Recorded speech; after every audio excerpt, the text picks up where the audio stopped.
Some of the people who disagreed and commented were actually quite funny. And I so prefer those kinds of people who make the jokes than, the people who get offended and or offensive. Disagreement can be very healthy because it can lead to change. It can lead to the both of us, or at least one of us, pursuing the truth. Like, you don't have to get offended by everything. You don't have to get offensive when someone says something that you disagree with. Just because I'm Christian doesn't mean I need 20 kids. Because we're in our 40s and we have 5 children, we're done. Because 5 kids were enough for me. Five's a great number. 5's a great number. There is no standardized family size. I think 5 is a good number. More is merrier. But 5's a fine number. The best way to deal with disagreement is to be inquisitive, to be curious as to why this person believes what they believe. In fact, why do you believe what you believe? Especially among Christians, why have we come to opposite conclusions on a matter? Like, we're supposed to be deeply interested and invested in God, in scripture, in working out our salvation, in our faith, in our history, in how we ought to live. And the ultimate goal isn't to prove someone wrong so that you can pat yourself on the back. It's to find out what is true, to adjust yourselves accordingly together. When I answered this question on TikTok, I didn't think I had to offer clauses for every exception known to man. But hey, I didn't choose the apologist life. It chose me. So, I want to answer a few good questions and criticisms that were raised in the comments, and some others, just for entertainment's sake. Lego. What if you're broke? What if you're broke and no, you cannot fully provide for those kids yet, or someone has major health complications? There's many unselfish reasons. It's one thing to say that's your belief or opinion, but please don't try to speak for all Christians. I won't touch the major health complications thing now. Do that after. I don't believe I am the spokesperson for all Christians. I didn't even insinuate that. If you believe that sounds like a you problem. However, I am a Christian and God has spoken through scripture, he has spoken through nature, and I'm making observations and I'm coming to conclusions. I'm reasoning. I'm doing what we all do. I'm communicating a natural moral principle of the marital act, that the purpose of conjugal love, the purpose of the marital sex union is generative and not degenerative. That to intentionally thwart the natural and divine purpose for sex is to transgress our Creator's will. I believe that the world and Christians have followed suit because they're asleep. I believe that we prefer to divorce procreation from sex for pleasure, because we've adopted selfish ideals and beliefs. We neglect Jesus' example of love at personal cost. This is not okay. It is a deeply misguided and sad view of marriage, sex, and children. So what if we're broke? What if we can't afford it? Or at least we don't see how we could. I alluded to this in the TikTok. If God entrusts you with a child within your marital union, has he not blessed you?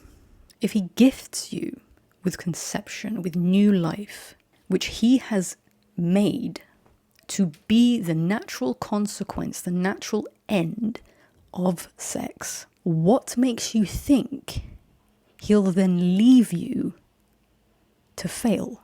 Do you think God is like, here, have this major responsibility I know you can't handle, you won't handle, and I'm not going to help you with it. Have fun. No. Now, that God wouldn't fail you, that he would help you, that he would always be with you, does that mean that your parenting experience is going to be easy? Does it mean that your parental experience is even going to be some form of normal? No, and not necessarily. Besides, if the concern is money, what do we even work for if not for future generations? What do you work for? What do you earn money for? What do you need money for, if not to then pour it into something else, someone else? This contracepting culture sees children and wants you to see children as a burden, something to be avoided, rather than a gift to be welcomed and celebrated, as if one has come into the family of God, which is the aim here. Children are often seen as mere obstacles to wealth and to happiness. And you know what? They are a little bit, depending on how you define wealth and happiness as a Christian.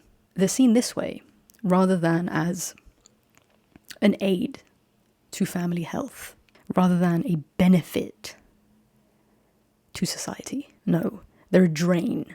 They're a drain on the world's resources. They're a drain on your happiness. They're a drain on your marriage. Ugh. Couples often enter marriages with these mindsets, or couples who have already 2-3 children. It seems like they're trying to find, they need to find a justification to have any more. This negative mentality towards children is contrary to what the married couple pledged at the altar. They'd be guilty of a kind of anti-child mentality, one that simply isn't in keeping with the generosity of the kind of love we're called to in marriage. There are exceptions. Some women should not get pregnant. Some families aren't in a stage to afford a pregnancy or newborn. Abstaining or life-honoring conception has its place in a Christian marriage. Christy, there is no such thing as life-honoring contraception. It's a contradiction. My God. To honor life would be to first and foremost allow it to be, to protect the right to life. Contraception is the opposite of conception. The active and intentional effort to contracept life has no place in marriage. Abstinence I can agree with. A couple can mutually agree to temporarily abstain or to follow the wife's natural fertility cycle, given serious reason to. As for your other comment, some women shouldn't get pregnant. What? Not sure what you mean by that. Should not? Why? And if they shouldn't, why are they having sex? Moving on. I get pregnant straight away and suffer from HG when pregnant, so then I can't look after my other babies, so that's why we use it. And I'm on chemotherapy, and a pregnancy could result in the death of that child. We love the Lord and love the unborn. That's a good reason for us. And because the last time I became pregnant, I almost died in horrific ways, literally traumatizing my entire family. But I hear you. This isn't complicated. And God is not naive, nor is the Christian way naive. If you are receiving medication for a health issue that has a contraceptive effect, so long as it is not your intent to impede procreation, it's fine, provided that it is not the reason you're using the medication. This is a principle called double effect, which describes an action that has two effects, one good, one bad. So the action is morally permissible if, 1, the act itself is not intrinsically wrong. 2, the person acting intends only the good effect and would act otherwise if possible to avoid the bad. 3, the bad effect does not cause the good effect. And 4, the good effect outweighs the bad effect. So if thwarting procreation is your motive, check yourself. If it is, then the use of drugs or therapeutic means for illness is unacceptable. If it has a contraceptive effect, but that's not why you're using it, and there's no other option, there's no better way to deal with this, then it's fine. It's okay.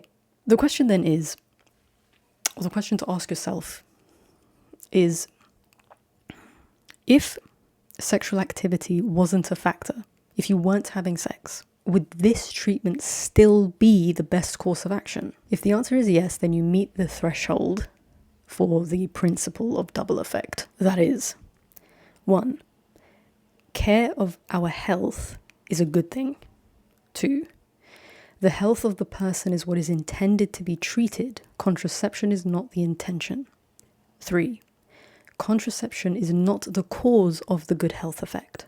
And 4, in terms of outweighing the bad, the individuals involved must determine the severity of the situation, the severity of the consequences of not treating the thing with whatever suggested method that has the contraceptive effect. And then the decision is yours. It's a matter of conscience. I'd involve someone who is spiritually mature, a pastor, a priest, and not just a doctor. But that's just me. What do I know? You know, not only is you know, the stuff that I've said so far, but just woman to woman, the pill and other forms of contraception centered around women, they're not good for you. It messes with you hormonally, it messes with your body, it messes with your brain, it messes with your fertility. Anyway, the whole topic of pregnancy and the way that you know, the usual healthcare route that take care of women while they're pregnant and during birth and all of that, and the way that that's handled generally in the normal healthcare system, it's not natural.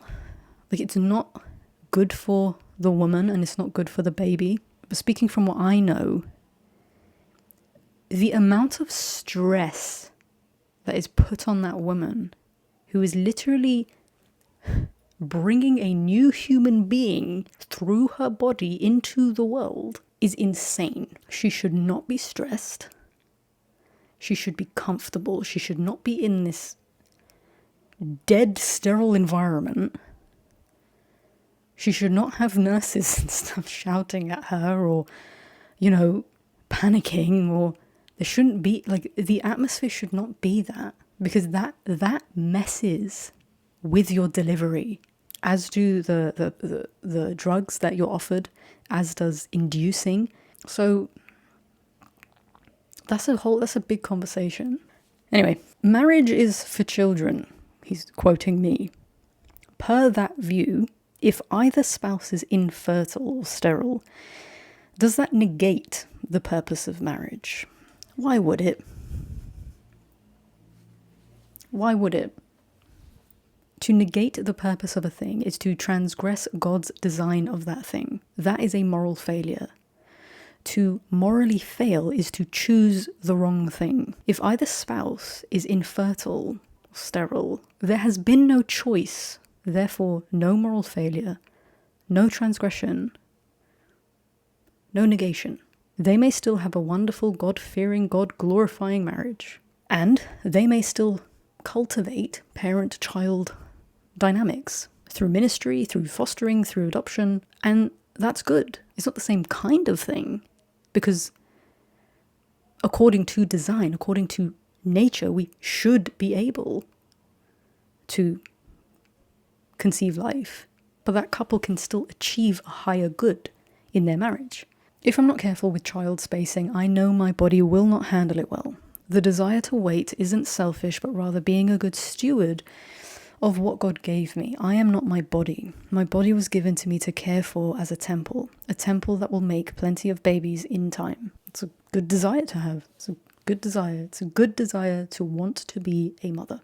Contraception isn't waiting. Waiting would more appropriately describe temporary abstinence within your marriage. Contraception is actively closing the door on life. It is to turn sex from an action that is open to life, the action open to life, to turn it away from that and make it sterile. Life is brought forth by God alone. Contraception and waiting are not the same.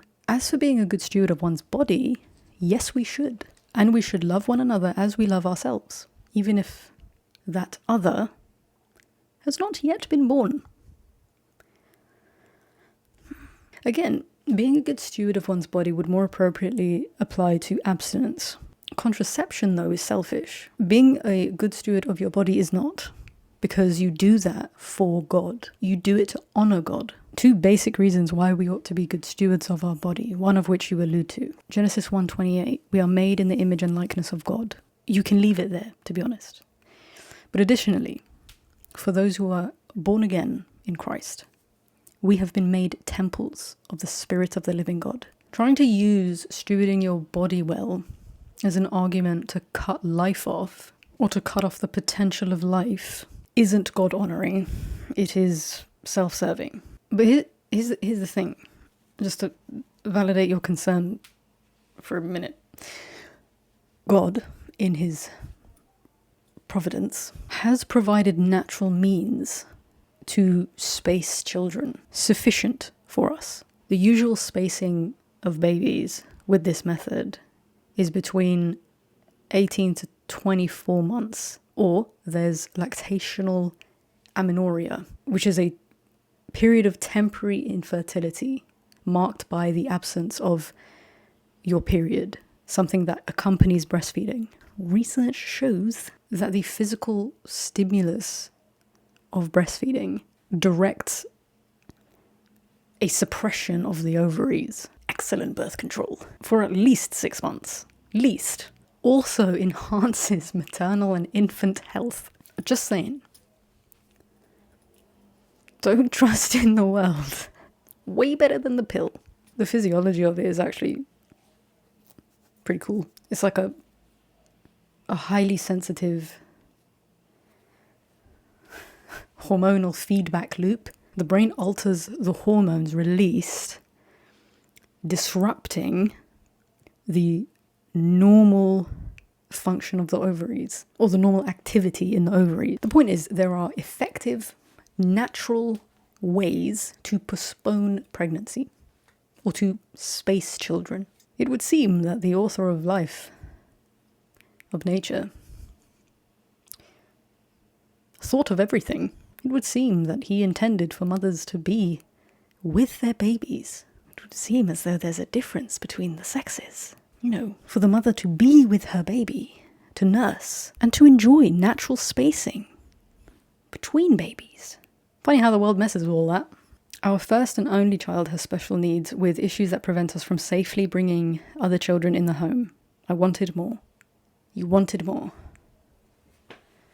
I don't know if that past tense is because you are now past the point where you can conceive, or if it's just past tense in your decision making because you don't see a way. How do you know that it would be bad to have more children? Why are you so sure? This comes back to the point of children being an aid to family health. How do you know that it wouldn't be good? I'm not going to attempt to give a solid answer on this one because, again, if this was a real conversation, if you were in front of me and you said this to me, I would have to ask clarifying questions. And since this is not the format for that, but those would be my questions to you. How do you know? How do you know it wouldn't be an aid to your family health to have 1, 2, 3 more children, however many you desired? How do you know? Some people have conditions or DNA issues that would cause their children to have life-threatening issues like cystic fibrosis. This line of reasoning is that which is used for abortion. It's like this fake empathy. It's actually selfish. Sorry. The moral reasoning goes something like this. If I know that a child could possibly have some kind of defect or condition, shouldn't I just abort it? Spare him false empathy, self-concerned. You do not decide whether or not a life is worth living. He does. I just love the condescending tones of these ones. You do realise sex is not just to make babies. Why would an older woman carry on having babies, say at 50, putting herself and baby at risk? You know, if you're 50 and your ovaries still pumping, great. Have babies. And Because not everyone wants kids or isn't ready. I don't think you realise that sex isn't just about having kids, it's about bonding to your spouse. The Bible doesn't even say that you must have kids either. This is just your personal opinion. I mean, I think I'm funny. There simply is no... There's no doubt.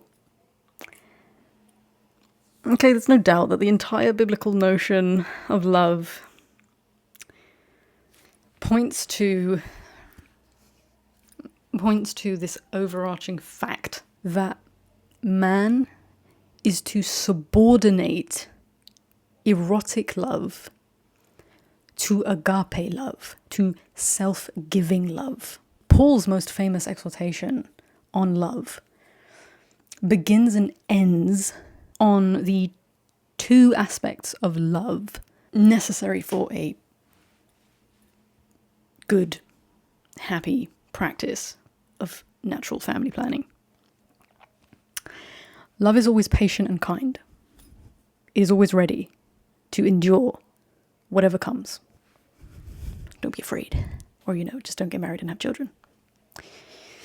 Live the single life, it's great. And Ephesians 5:25. Christian husbands are taught to love their wives as Christ loved the church. All Christians were told by Christ the night before his death to love one another as he has loved them, us. A statement followed by an action that has undeniable overtones of agape love, self-giving love, costly love. You know what I'm saying? Wow, the coffee's really kicking in now. I was really tired at the beginning of this video. And you got the fruits of the spirit. Love. Dang. Love, joy, peace, patience, kindness, gentleness, truthfulness, self-control. How many was that? Love, joy, peace, patience, kindness, goodness, truthfulness, gentleness, and self-control. Yes! Paul also reminds us in Galatians that we must crucify all self-indulgent passions and desires. It is legitimate to state that marital non-contraception has a basis in Christianity and was the view that was unanimously held up until, 1930? Marriage is a permanent relationship created by God and entered into by the free consent of man and woman. It's a relationship of love and service, but it's not for everyone. This intimate partnership has been established by the creator of all and is qualified by his laws. It's rooted in the conjugal covenant of irrevocable consent. Marriage and conjugal love are by their nature ordained toward the begetting and educating of children. Deal with it, boy. Children are the supreme gift of marriage, hence why it is so... It's so sad and grieving when a couple cannot conceive. Through no fault of their own, they can't conceive. Children are the supreme gift of marriage, and they contribute to the welfare of their parents. God said it's not good for man to be alone, and he made man from the beginning, male and female. He wished to share with man a certain special participation in his own creative work. He blessed man and woman and said, increase and multiply, be fruitful and multiply. Hence, while not making other aspects of matrimony less, the true practice of conjugal love and the whole meaning of family life, which results from it, have this aim, that the couple ready their hearts to cooperate with the love of God, who through them will enlarge and enrich his own family. If the marital act unfolds in procreation, So does the union embodied by it. What could literally embody a couple's one flesh union? A unique and precious person. By thwarting the fruit of your lovemaking, you choose against marital love. To fight what naturally extends a thing is to fight the thing itself. That's the first problem with contraception. The second is that it makes a couple's sex non-marital. Think about what sets marital love apart. Because there are people in the world who, for all intents and purposes, experience love. They experience love. They have deep, meaningful relationships, romantic relationships. What does erotic love seek? In its highest sense, erotic love seeks the all-encompassing union with the beloved. It wants union at all levels of the person and all dimensions of life, which therefore calls for, necessitates all-encompassing commitment. That's why you don't have sex without commitment. You do not have sex outside of marriage. Now, marriage is not just a means to procreate. It has its own value. For a couple's sex to be marital, they needn't try or hope to conceive. They need only to choose the right behavior and for the right reason. That is, to embody their love, to achieve and take pleasure in their all-round union. That requires bodily union, which points us to the right behavior for the marital act. Reproduction. Intercourse aims at reproduction like the brain aids thought. Whether or not conception later occurs, or whether the couple expects or hopes for it, even when a couple faces infertility, they engage in true marital acts. Bodily union chosen to embody marital love. But when spouses try to sterilize sex, they adopt a goal which is at odds with the marital union. They choose to stunt what makes this act a candidate for bodily and therefore marital union. And you can't both choose and fight one thing. Nothing wrong with a couple wanting to express affection, to share pleasure. Nothing wrong with that at all. But they can't choose a sexual act to embody truly all-encompassing union if they're trying to stunt what makes this very act a bodily union oriented to family life, even if their behavior looks the same. They're fighting the total union romantic love seeks. They might have the right behavior, but not the right will. It goes for shadow over substance. It goes for the experiential layer of the marital union. That is, sexual pleasure severed from a true embodiment of marriage. And divorcing our conscious experience from our choice and action creates a divide within us. It misdirects our love. It trains us to take marital delight in an act that mimics marital commitment or marital communion. It may provide a sense of intimacy and tenderness, but so does non-marital sex, so does fornication. 'Tis an imitation, is the point. I'm divided on this. We know you're not. We have 5 children and can't carry on indefinitely. Again, 5's a great number, man. Tina, you know this. I'm not telling you something you don't know. No woman conceives indefinitely. It's almost as if the creator of all took this into account when he made you and purposed all things. What about fertility awareness method? I believe God gave us a cycle for a reason and made it possible for us to know how to conceive or avoid it. My husband and I have 2 kids and my body can't bear having another right away. Not on birth control, but I am trying to prevent conception. That's fine. Great. Totally fine. You've got it. Carry on. If there are serious reasons to space out pregnancies, to space out children, natural family planning, taking the wife's natural rhythms into consideration to regulate is fine. It's not the same. The ends don't justify the means, meaning the common purpose of not conceiving doesn't make all means of not conceiving okay, morally equal. We mustn't act against our created human nature in pursuing some purpose or pleasure. Also, breastfeeding method, like you said, fertility awareness. Great, do that. Yep, why not? Now, this is the miscellaneous category. So, just wear out the woman's body and mind with however countless children she is able to have. Seriously, what is she? A cow? Didn't say the cow bit. Oh, the drama. The reality of the womb, of the potential a woman has to become mother, is profound and awesome, not crass and debased like you've described. Of course, a mother will feel a toll on her body and mind. That's no matter how many children she has. She carries and sustains life in her. She gives birth to this whole human baby of varying size and weight, and then must care for that baby. Homie, mums are the definition of perpetual burnout. They are in this selfless giving position for like 5 years per child. It's a lot. However, she doesn't do it alone.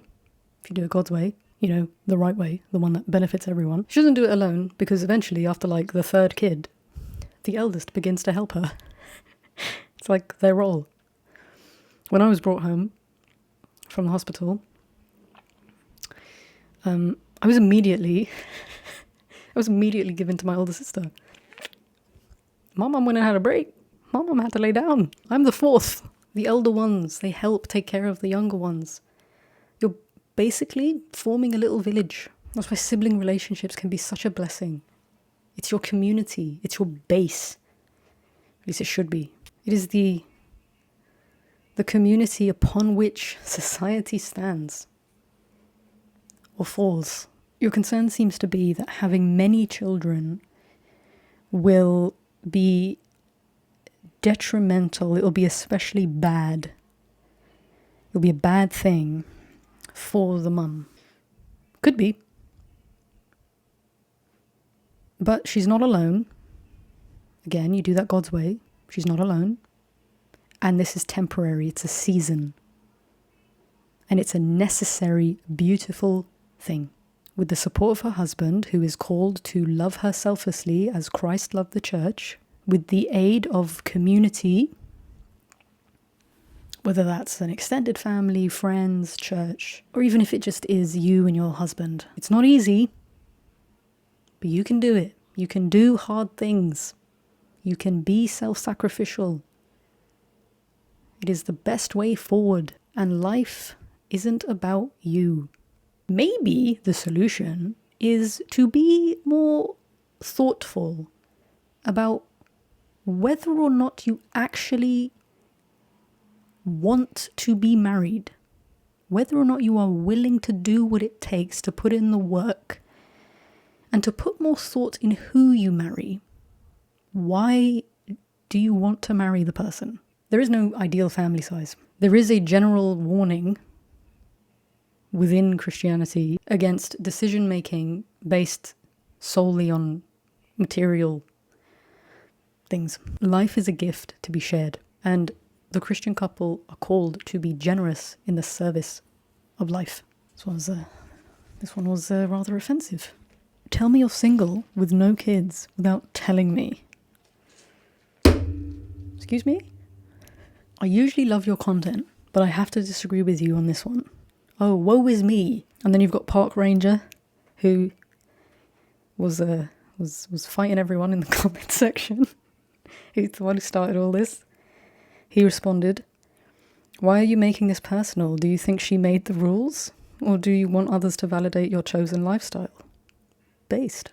She replies, she is giving her personal opinion. She starts with, "Here are my thoughts," meaning, here is my opinion. Please give me scripture that backs this. Firstly, knowledge doesn't come solely from personal direct experience or direct physical experience. It's a strange way to think. And again, it is all too similar to the arguments used by pro-abortionists. Like, for example, men can't have an opinion on what a woman does with her baby in the womb, even if that means she can kill it. Nonsense. All the while denying there's any difference between the genders. My purpose here as Christ defender is to seek and speak truth. This is not my personal opinion as if drawn from the abyss of deep nothingness. I have eyes. I have indirect experience. I have reasoning and emotion. I could tell you about the guy that God slew for spilling his seed, but that wouldn't be edifying. And it wouldn't even be a complete response. The canon of scripture is whole, meaning it doesn't go against itself, it is coherent. I'll tell you how I have come to every single conclusion I have concerning sexual ethics. All of it began in the beginning of Genesis. This is where I personally found my footing on these subjects, because on the 6th day, God created us, male and female, and he called his creation very good. With design comes purpose. We learn the way we ought to live by discovering God's design. Pointing you to a verse or two will not help you. It won't edify you. It won't convince you that what I'm saying is true. It won't convince you that conception has no place in marriage, in marital love. A biblical study, however, of conjugal marital love, and then you learn enough and you come to a conclusion. And your conclusion is either going to align with God or self. It's either going to align with what God said or it's going to align with what the serpent said. Right, last one, Meg. Hard disagree. Women use contraception for reasons other than to prevent pregnancy. And some people just can't have another kid. It's also much better to take contraception to prevent a baby than to abort it when you conceive. What are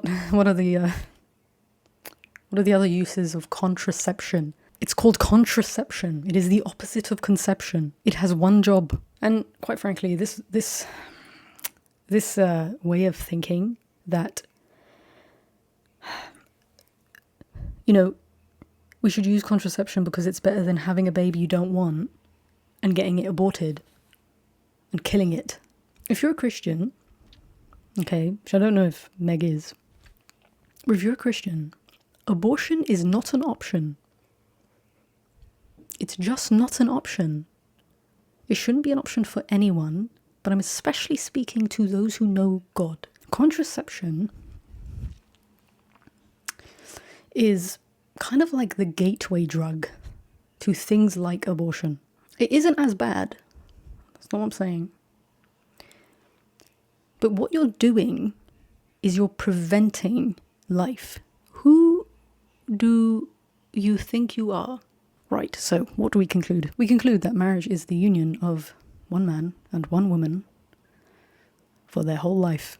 Sex is a unitive action in which the couple unites together with God in marriage, not fornication. The two primary purposes for sex aren't really two. It is to unite the couple and create more people. God gave us the gift of sex to participate in his creation. A gift of sexual intercourse is pleasure. The role of pleasure in sex is debatable. It unifies the couple, it strengthens their bond. It's an incentive to engage in the act of procreation. The duty, rather. To have sex simply for pleasure, or to have sexual stimulation where pleasure is the objective, the only objective, is hedonistic and wrong. And reminds me of Oscar Wilde. Using a human being as a means to an end is wrong. Seeking pleasure for the sake of pleasure reduces human existence to a piece of entertainment that you throw away once the thrill goes. Marriage is about mutual giving, self-giving. Sex is ordered toward the unification of male and female in love to produce children as a fruit of that love, if they can physically conceive. There are lots of reasons for the widespread acceptance of contraception in the church. All the revolutions that have happened, industrial, scientific, sexual, all these things made us think that we can be masters of ourselves. It's that original sin Did God really say, you can be like God? There's a difference between mastery understood as one's domination or autonomy over your body, your bodily functions, desires, to the point where you might think, I can manipulate my or someone else's body however I want, any way I see fit. A true sense of mastery has to do with mastering one's desires so that you can orient your desires toward love and responsibility. Taking the topic of contraception and of sex seriously forces us to think more carefully about how we behave and what we do with our bodies and with other people's bodies and souls. To think more carefully about who we want to marry and even whether we want to marry, and who then we want to have sex with. And people don't want to do that. Don't want to do it because we want what we want. Pleasure without commitment. To render the sex act sterile is to separate body and soul. My name is Christ Defender. I defend the Christian faith. I answer questions and criticisms concerning Christianity. If you like what I do and you want to support me, could really use that. I have Patreon. If you want to financially support monthly, I have this new thing called Buy Me a Coffee. And I've got merch. All the links are in the description box. Okay.